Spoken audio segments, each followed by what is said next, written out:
Devotional Monday 20th of July.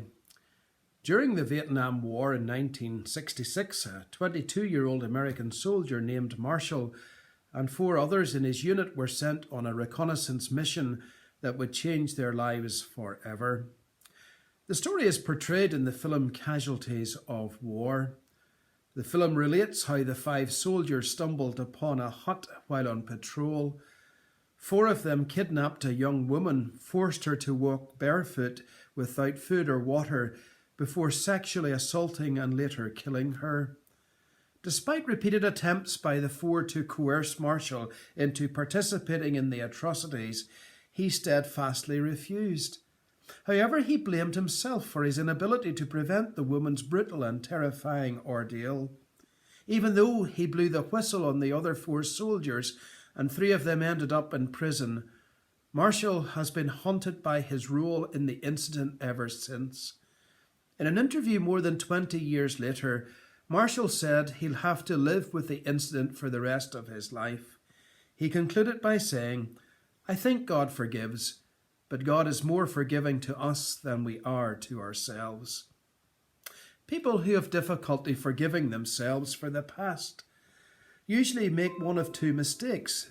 They imagine their wrongdoing as being so big that it outstrips God's power to forgive, or they picture God's forgiveness as being too small to cover them. On both accounts, they are mistaken. Your sin can never be so great that it would disqualify you from your Father's forgiveness. Think of it this way. Regardless of what you've done, what's the worst penalty that society can impose on you? Yes, it's the death penalty. Now consider this. Jesus has already suffered the death penalty on your behalf to pay for all your sin. He has paid the ultimate price, and that's why you can never submit a debt of wrongdoing to Jesus that will come back to you marked insufficient forgiveness available.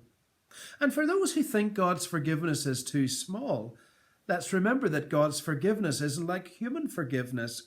Its scope, its completeness, and its availability far outstrip the ability of people to forgive. The Apostle John reminds us, if we confess our sins, God is faithful and just and will forgive us our sins and purify us from all unrighteousness. Jesus wants to take us to a place where the mistakes of our past may still make an unwelcome appearance in our mind from time to time, but the pain will be eased. They will pale in the shadow of the cross, that ultimate symbol of complete and eternal forgiveness.